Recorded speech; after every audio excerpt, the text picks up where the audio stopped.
kita nggak akan pernah tahu ya atas kebaikan apa nanti kita akan selamat. Mungkin karena syafaat dari orang-orang yang soleh, orang alim, ya, waris Nabi. Janganlah sampai kita tuh melihat seseorang itu dari kata-katanya, kalimat kasarnya, ya, cara orang bisa berbeda-beda. Kita anak kemarin sore gitu loh, surga kita belum jelas, tapi kita berani untuk menghakimi orang-orang yang jauh keilmuannya lebih tinggi daripada kita.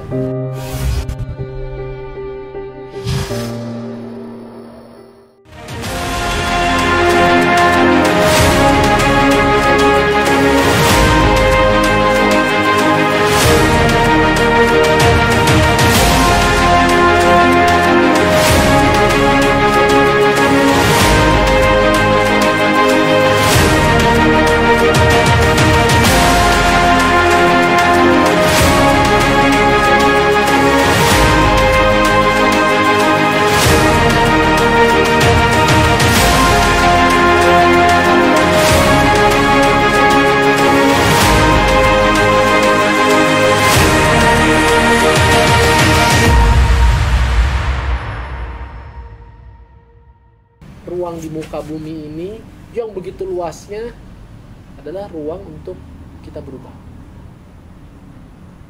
Tapi kuncinya dari kita, mau atau tidak. Dan ternyata abang berubah setelah diuji dulu dari urusan harta, dari urusan materi, dari urusan yang memang abang kejar selama bertahun-tahun ini. Karena tadi rasanya bangga banget, keren banget kalau bisa punya mobil baru, tiap berapa tahun ganti mobil gitu. Alhamdulillah sih nggak pernah gonta-ganti istri gitu ya. Berat di ongkos bro, bercanda. Tapi kalau dulu urusan kayak begitu temen banget, beli baju pengennya selalu kalau tampil harus yang baru, ya kan? Karena dilihat orang kan, ya kan? Sifatnya dilihat ya. Iya.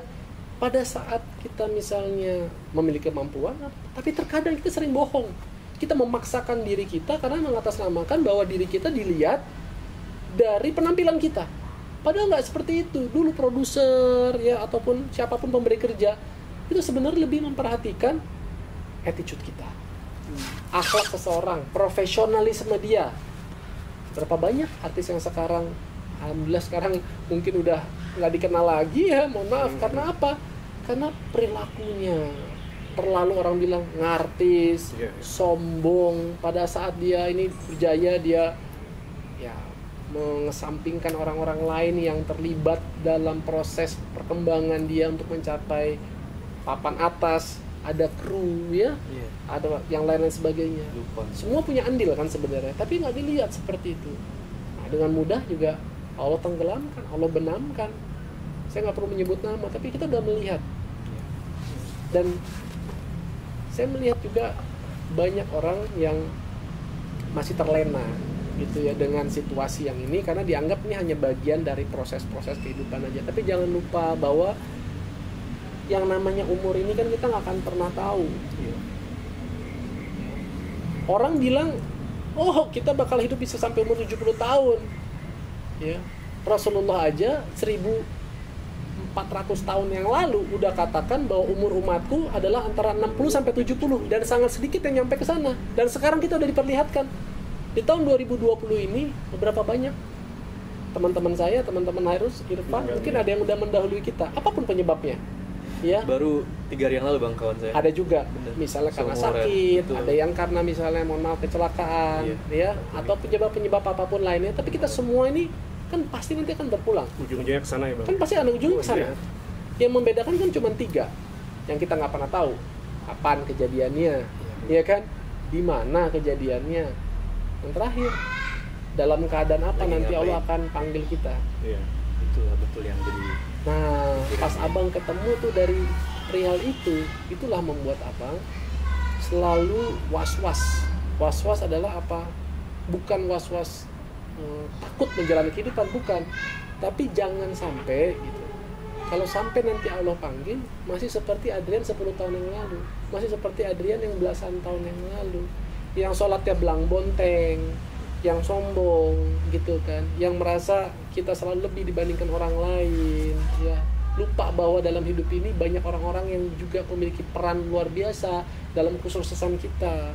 ya guru-guru kita dulu, ya orang-orang mungkin yang kita anggap lebih kecil, padahal mungkin ada doa-doa mereka gitu yang menggetarkan langit gitu kan, membuat kita bisa sehat. Betul. Gitu, contoh seperti itu yang membuat ya mungkin sekarang kenapa Irfan harus melihat saya jadi pribadi yang kalau ditanya berubah, ya jujur saya ngerasa berubah. Mudah-mudahan orang melihatnya perubahan ke arah yang lebih baik, mudah-mudahan insya Allah ya. Walaupun belum sempurna, sangat jauh dari kata sempurna, masih sangat terus belajar dan nggak akan pernah mau berhenti belajar. Tapi setidaknya ada azam dari dalam diri untuk pengen terus saja merapikan diri, terus memperbaiki diri. Teman-teman semua ya, yang siapapun lah ya, bukan berarti saya artinya lebih baik, enggak, tapi itu benar tadi ini harus bilang. Apapun kondisi kita saat ini, kita merasa pendosa, masih pelaku maksiat, ya, selalu ada kesempatan untuk kita bertobat. Ya. Allah itu nggak akan tidak mengampuni kalau kita tuh udah benar-benar ingin bertobat. Tapi bukan tobat kumat ya. Tapi Tobat yang orang sambal. bilang tobatan nasuha itu ya. Jadi artinya kita Setelah berhenti bertobat, tidak dilakukan lagi. betul. Jadi kita bertekad untuk nggak mengulanginya, dan kemudian akhirnya apa, kita langsung mengambil sikap-sikap yang udah berkebalikan dengan hal yang itu.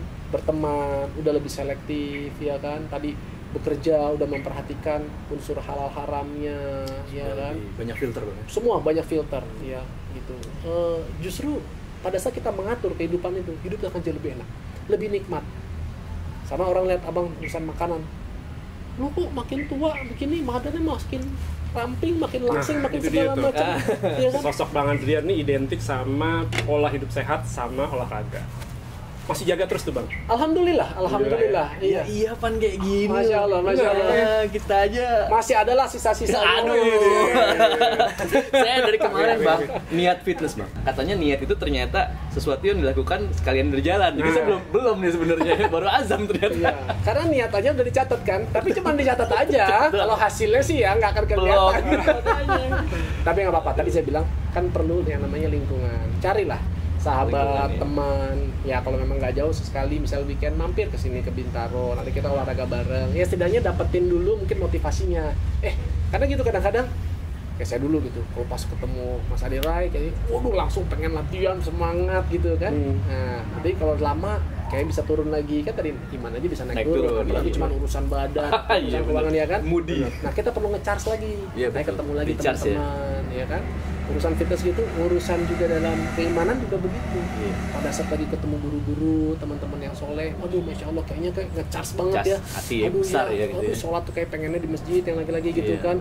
Aduh pengennya puasa sunnah dihidupin, harus sholat-sholat yang sunnah-sunnah dia kan dihidupin seperti kayak qobliyah badiahnya gitu kan. Itu biasa. Begitu kita mulai karena dikasih kesibukan dari apa segala macam, kok kayak udah mulai berkurang. Kan sunnah. Nggak juga nggak apa-apa kan, begitu mulai deh. ya kan itu Mulai ada itu itu ya, luar seperti biasa itu. ya itulah cobaan-cobaan. Jadi bukan berarti orang yang sudah melangkah kehidupan yang benar tadi udah mau berubah ya serta merta itu akan langsung berubah sedemikian, tidak.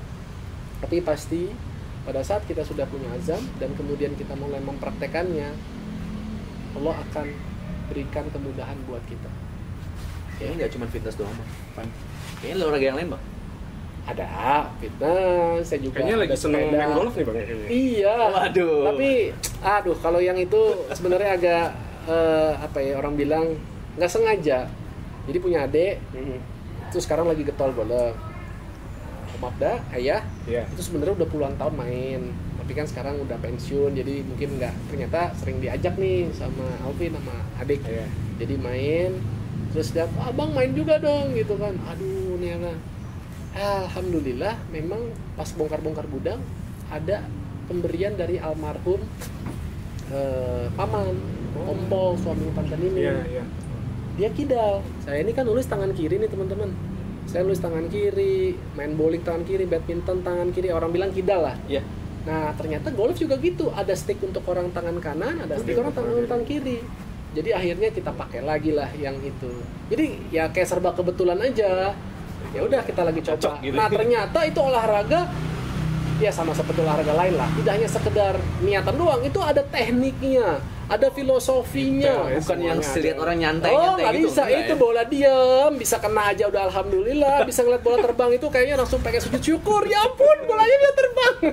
Padahal susahnya setengah mati, ya kan? Dan itu yang bikin ketagihan ya bang? Itu dia luar biasa. Pukul aja kalau bisa, belum tentu kan. Nah, Lu nggak kena-kena. ya, gitu. tapi nah ini tolong saya juga diingetin, termasuk juga mungkin teman-teman yang seringkali menjadikan olahraga itu udah keluar dari fitrahnya, yang tadinya dikejarnya itu kan adalah kesehatannya, atau kita bagaimana kalau di golf tuh bukan hanya sekedar untuk fitnya ya, tapi bagaimana kita juga secara fisik maksudnya, tapi juga secara jasmani, psikis kita.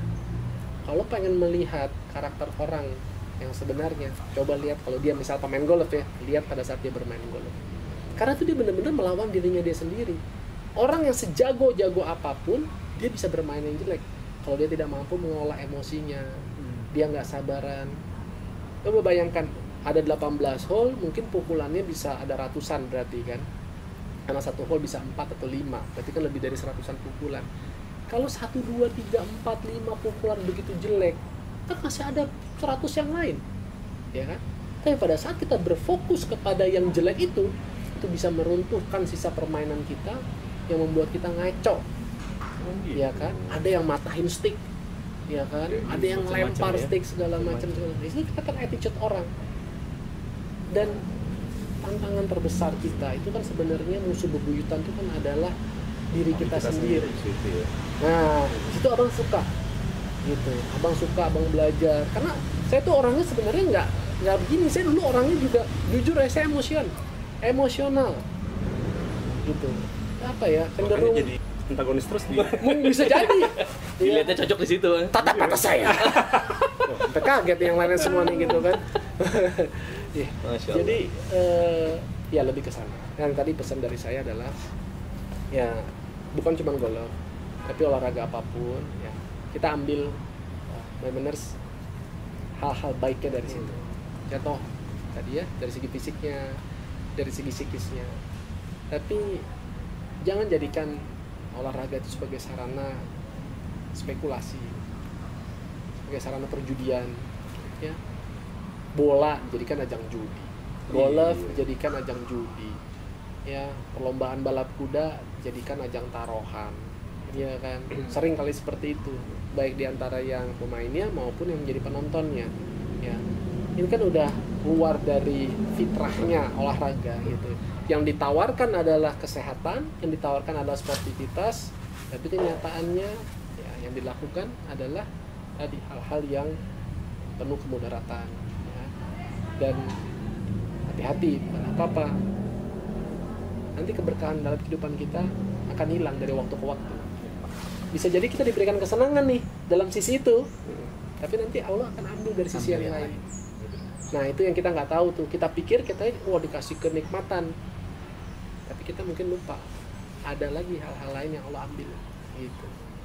Ya mudah-mudahan doain aja Pak Irus, Van, apapun aktivitas abang saat ini, bukan apa-apa, abang butuh banget memang diingetin, butuh banget dinasehatin juga, butuh banget juga dikasihkan kritik, saran yang membangun. Kalau sekiranya besok, lusa, ke depan dalam abang bersosialisasi, apakah dalam keseharian, apakah juga nanti di media sosial, ya karena saya nggak sempurna ya, saya juga ya, memang banyak kehilafan, makanya perlu saudara, teman-teman itu adalah juga seperti itu. Dan kalau kita udah punya sahabat-sahabat yang baik, sahabat-sahabat yang soleh, dekat erat-erat mereka.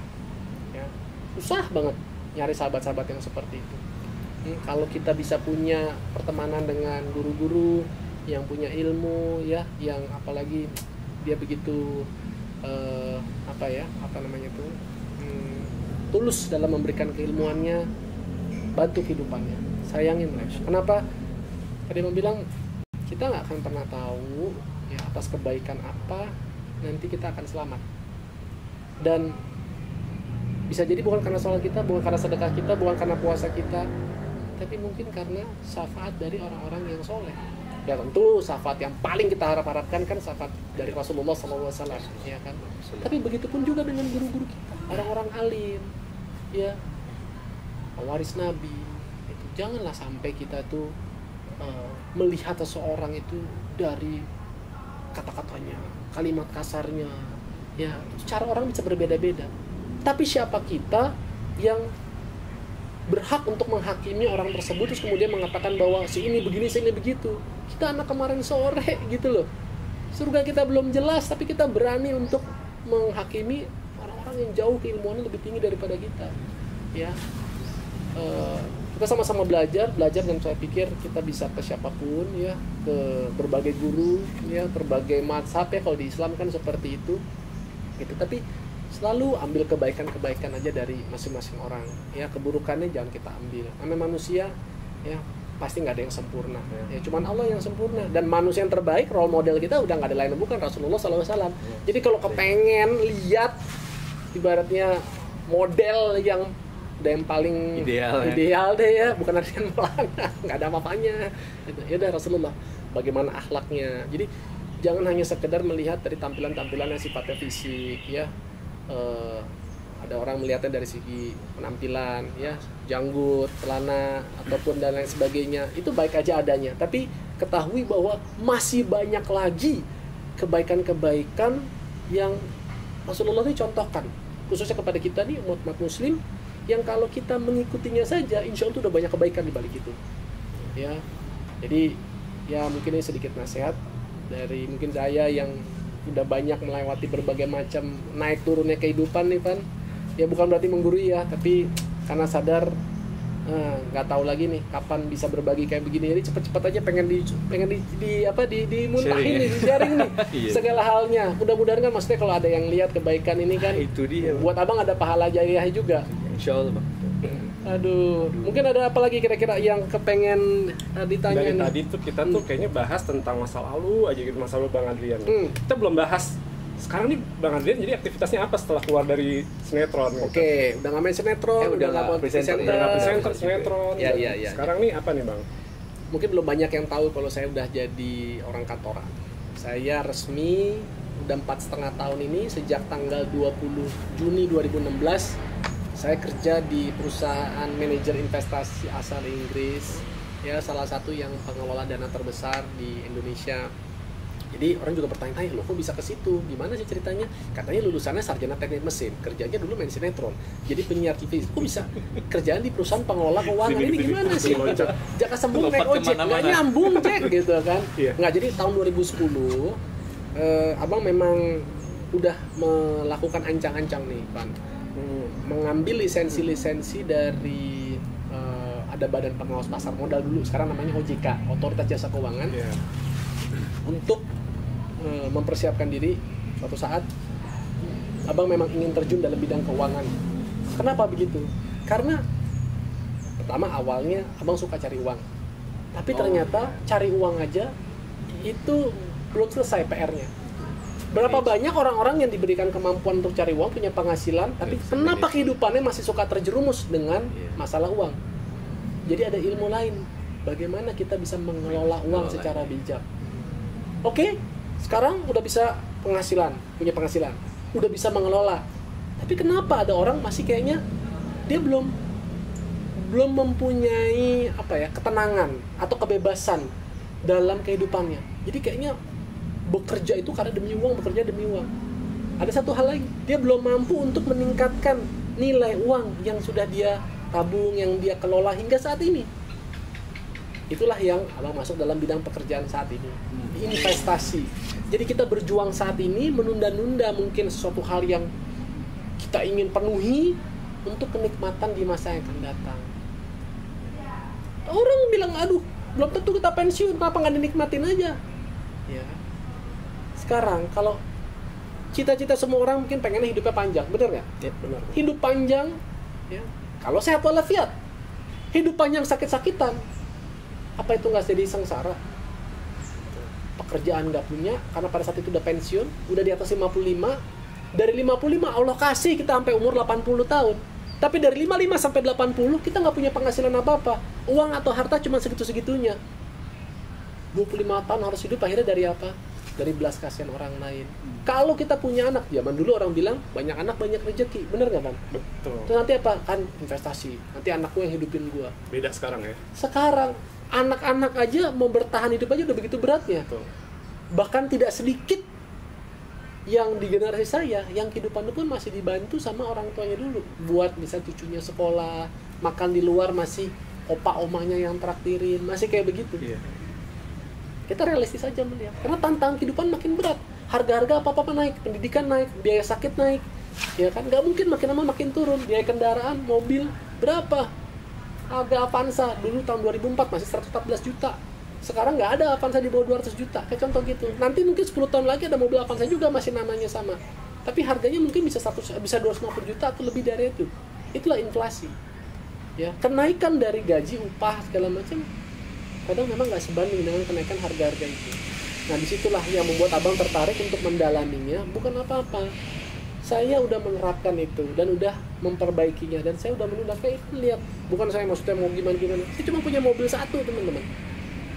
Abang bisa beli 2 mobil, 3 mobil pun sekarang masih diberikan kemampuan, tapi abang nggak lakukan itu. Kenapa? Saya masih punya banyak urusan dalam kehidupan yang harus saya tata dulu, bukan hanya sekedar ngomongin mobil. Saya punya anak ke 18 tahun, saya harus jamin dia bisa selesai kuliah, jangan cuma S1 kayak bapaknya, kalau bisa selesai S2. Ya nggak? Saya Allah masih berikan lagi anak kedua setelah nunggu 12 tahun, Syaiza. 12 tahun dong. Iya kan? Baru umur 6 tahun. Abang, kalaupun sekarang Allah berikan umur yang panjang nih, amin amin robbal alamin, kan orang tahu 56 orang udah pensiun. Cuma tinggal 12 tahun lagi. Syaiza 6 tahun. 6 tambah 12, dia baru 18 tahun. Belum bisa cari duit loh. Benar nggak? Iya. Setidaknya sampai umur 23. Kuliah, ya. Jadi artinya ada gap di sini, di mana saya mungkin udah pensiun, tapi saya masih punya kewajiban untuk menghidupi anak-anak saya sampai dia selesai kuliah. Benar nggak? Iya, betul. Jadi mumpung sekarang Allah masih berikan kita amanah, kesempatan untuk bisa menghasilkan, abang sisihkan dari sekarang gitu loh. Abang tunda-tunda gitu loh. Orang bisa punya mobil 2, 3 segala macam, enggak, itu abang alokasikan untuk mempersiapkan nanti. Kalau memang ternyata Allah berkehendak lain, ya sudah, kun fayakun, ya udah abang terima, ya kan. Tapi setidaknya kita harus ada ikhtiar gitu. Makanya ya mungkin sekarang orang lihat ya saya kehidupan lebih wajar, lebih biasa gitu ya. Kalau kita punya kelebihan silahkan, tapi jangan pernah sampai memaksakan diri kita terus kemudian kita menghakimi bahwa uang itu adalah sumber masalah. Uang itu kan nggak bisa beli kebahagiaan, ya, segala sesuatu nggak bisa nilai uang. Ya, tapi jujur, kalau kita punya uang, kita bisa menyelesaikan banyak masalah. Kalau kita punya uang, ya kita lebih bahagia, bener nggak, daripada nggak punya uang, kan begitu kan? Jadi kalau kita punya mindset yang baik, ya insya Allah kehidupan kita akan baik adanya. Tapi begitu kita sudah buruk, kita akan menjadi bulan-bulanan uang. Makanya banyak ada orang hidup itu adalah dia pengen cari uang yang sebanyak-banyaknya.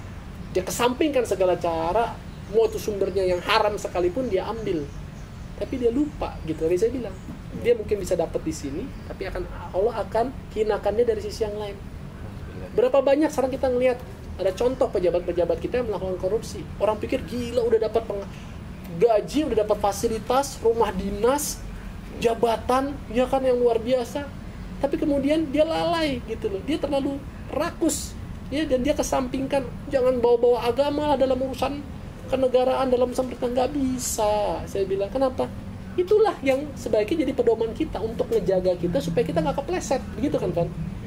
Kan kita kepengen selamat bukan cuma di akhirat doang, selamat dunia juga. Tapi pada saat kita mengedepankan hal demikian, udah dunia nggak dapet, akhirat apalagi? Karena dengan cara-cara yang seperti itu. Tapi alhamdulillah adalah apa?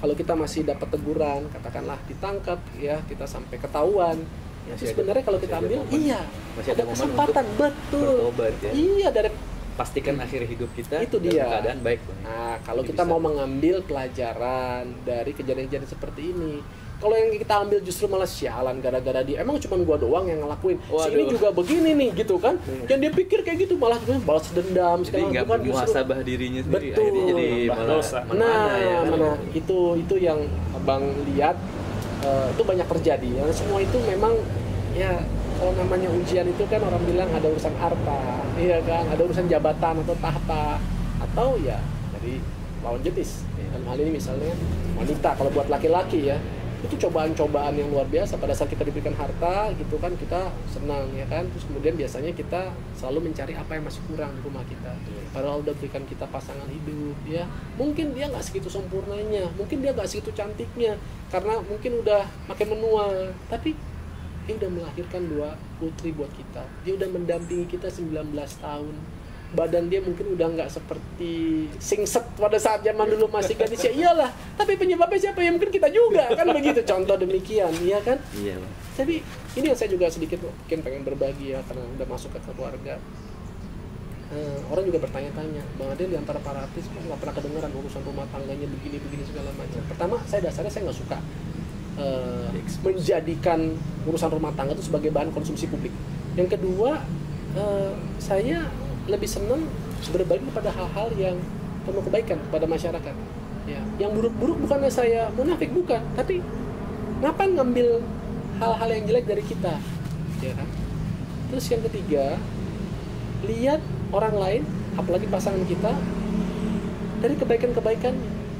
Karena kita pun juga nggak luput dari namanya kekurangan. Justru makanya kenapa kita berpasangan, nggak hidup bersendiri, karena satu sama lainnya saling menutupi. Tapi kenapa ada rumah tangga yang sering kali berantakan, bermasalah? Karena mungkin mereka menjadikan pasangan itu sebagai kayak pesaing. Kalau ada masalah, bukan mencari solusi, tapi siapa yang benar, siapa yang salah. Dan kalau merasa dia benar, kemudian tuh kan kamu sih yang begini, kayaknya puas. Gitu. Ego ya? Ya, betul. Ini artinya nggak laki, nggak perempuan. Tuh sering kali seperti itu. Alhamdulillah, Bang tuh orangnya nggak bisa kalau ada konflik sama istri, kemudian kita berlarut-larut, waduh nggak bisa, nggak enak banget. Makan nggak enak, tidur juga nggak nyaman gitu kan, rasanya saya tuh nggak suka gitu loh. Jadi kalau setiap ada masalah, kita selalu komunikasikan, kita bicarakan, contoh seperti itu. Termasuk dalam pekerjaan, Abang nanya dulu sama istri, karena sebelum ini jujur Abang juga sempat belajar politik, cuma sempat nyalek. Oh iya dulu ya? Iya 2009. Iya, alhamdulillah nggak jadi. Loh, bukan apa-apa. Bukan Abang bilang jelek politiknya, bukan. Tapi dengan keilmuan yang masih sangat dangkal, baik dalam ilmu politik, apalagi ilmu agama, jangan-jangan kalau pada saat tahun 2009 Abang jadi, mungkin Abang juga yang bisa sekarang berada dalam pesakitan ini. Sebenarnya Allah selamatkan juga. Itu dia. Ya, terlepas dari mungkin ada teman-teman seorang politisi baik adanya berjuang dengan penuh kebaikan ya, artinya untuk umat ya, untuk masyarakat, bukan untuk kepentingan golongan apalagi pribadi, silakan, saya sangat mendukung banget. Tapi kita ini kan memang ya tadi boleh punya ambisi, boleh punya hasrat, tapi Maha yang tak maha tahu kapan waktunya, ya kan? Kita punya keinginan nih, nggak apa-apa, gantungkan kan impian kita setinggi langit, asal impian-impian yang baik ya, cita-cita kita yang baik, silakan sabar. Allah tuh pasti nanti akan berikan jawabannya. Jawabannya belum tentu akan dipenuhi. Pertama, bisa langsung dipenuhi. Yang kedua, bisa ditunda, mungkin bisa berapa tahun kemudian baru ada gitu kapannya. Atau memang Allah nggak akan pernah penuhi itu. Tapi yakin Allah pasti akan gantikan dengan bidang lain atau dengan hal lain yang jauh lebih baik buat kita. Nah itu kitanya nggak tahu. Kitanya kadang udah keburu kesel, udah keburu parno, kenapa nggak jadi, anjir gue udah habis rumah satu, gue udah habis mobil satu, gue udah ngutang sana sini segala macam. Dulu ya pikiran kan begitu. Tapi ternyata kebaikan apa yang lu udah siapkan dari kita, buat kita dan keluarga, ya kan, udah diukur semuanya. Itu Masya Allah. Ya memang proses ya. Bang, ya. Tapi ini bukan berarti kalau misalnya ada yang mau tertarik, mau mencalek atau mau menjadi calon bupati, calon wali kota, bukan itu nggak. Tapi kita tuh perlu loh, maksudnya calon-calon pemimpin itu yang memiliki fondasi akhlak itu yang baik ya, ketauhidan yang baik ya, takut sama Allah ya. Itu kita butuh banget gitu.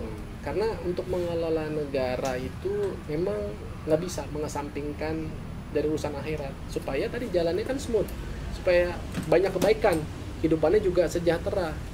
Ya kita melihat, mohon maaf mungkin dengan situasi saat ini, ya dengan banyak kecobaan-cobaan yang Indonesia alami, mungkin karena kita banyak berpaling. Ya mungkin pemimpin-pemimpin kita, pejabat-pejabat kita tidak selalu membawa Allah itu dalam setiap langkah, helaan nafas, apalagi dalam setiap keputusan yang diambil, karena mengedepankan hal-hal yang lainnya. gitu. Dan pada saat diberikan cobaan bukan hanya kepada mereka tapi kepada seluruh, yang baik yang nggak baik semua akan mendapatkan akibatnya.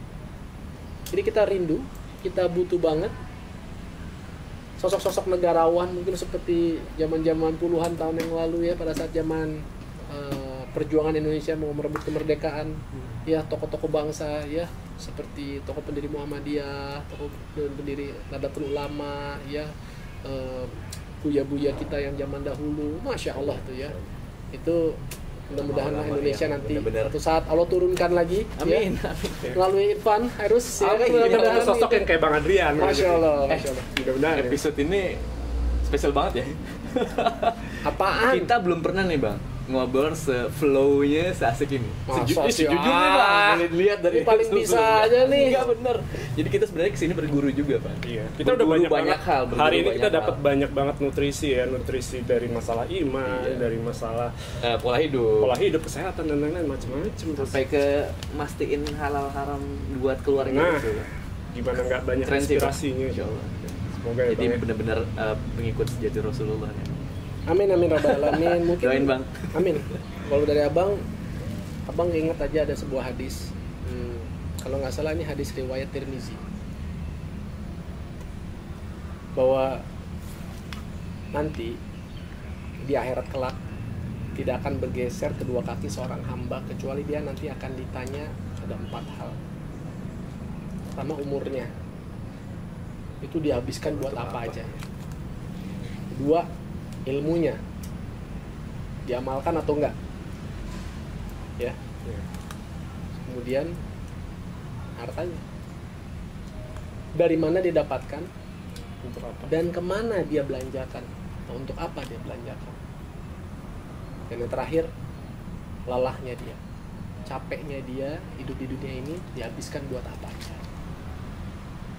Yakin bahwa nggak ada yang akan luput dari perhitungan, so be prepare, kan itu semua pasti akan dimintai pertanggungjawaban. Mudah-mudahan apa yang kita ngobrolin ini bisa jadi ada manfaat ya. Pasti.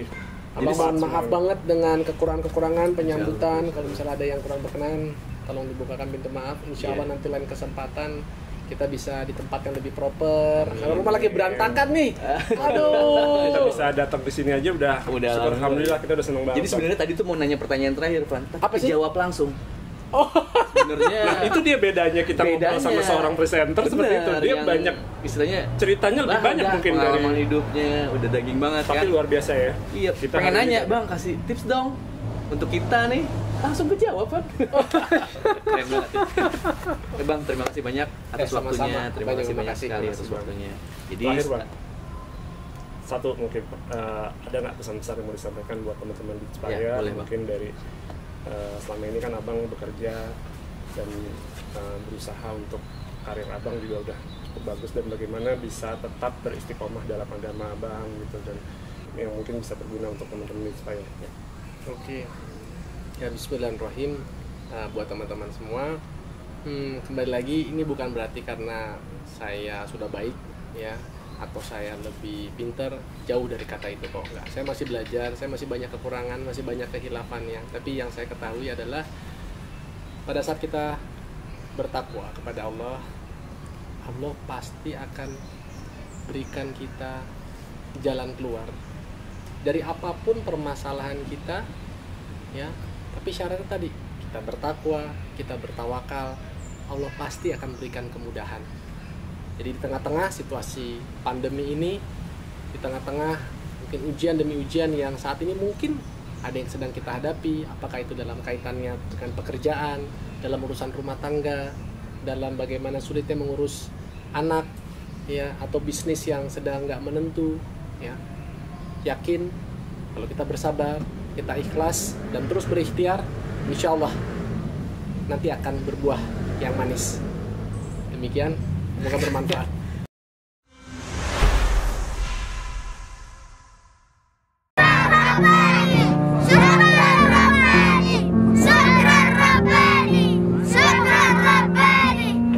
Assalamu alaikum wa rahmatullahi wa barakatuh, brothers and sisters.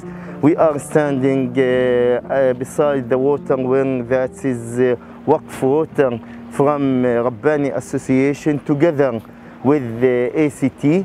This water wing in Gaza that provide people with water. As you know, the water is the main source of the life, and this water wing provided thousands of Palestinian families with the water wing daily. Jazakumullah khairan, Rabbani Association, for this kind contribution to Palestinian people in Gaza. Jazakumullah khairan, ACT, for your always support. Terima kasih Rabbani Association, terima kasih ACT and Indonesian people. Wassalamu alaikum wa rahmatullahi wa barakatuh. بسم الله الرحمن الرحيم. نشكر مؤسسة رباني على دعمها لهذا الشعب، ونشكر العاملين عليها، ونشكر القائمين عليها، والحمد لله رب العالمين على هذا المشروع، والحمد لله الذي سخر لنا هذا، والحمد لله اللي فيه ناس يعني تدعم غزة ومشاريع غزة، والحمد لله رب العالمين. شكرا، ألف شكر لمؤسسة رباني، ألف شكر لمؤسسة رباني. بسم الله الرحمن الرحيم. السلام عليكم ورحمة الله. نشكر مؤسسة رباني وبارك الله فيهم، ونشكر العاملين فيها والقائمين عليها، ونتمنى لهم التقدم إن شاء الله، ونتمنى لهم الصحة والعافية ومزيدا من التقدم، وبارك الله فيهم مؤسسة رباني والقائمين والعاملين عليها فيها، وبارك الله فيهم. نشكرهم على التقدم، ونتمنى انه من المزيد يا رب والتقدم، ونتمنى لهم الصحة والعافية، وبارك الله فيهم للجميع. نشكر مؤسسة رباني على هذه الخدمة التي قدمتها للشعب الفلسطيني، لأننا بحاجة كبيرة وحاجة ماسة للمياه التي نفتقر إليها في هذه الأوضاع الصعيبة، وهذه المياه قد ساعدت الكثير من الأسر المحتاجة، لأن هذا الوضع الناس تحتاج إلى المياه ولا يوجد لهم دخل، حتى المياه لم يستطيعون الحصول عليها. فنحن نشكر مؤسسة رباني والعاملين عليها لما تقدمه لنا من هذه الخدمات، وبارك الله لهم في هذه الخدمات، ونشكر العاملين على هذه المؤسسة لما يقدموه من خدمات كثيرة للشعب الفلسطيني.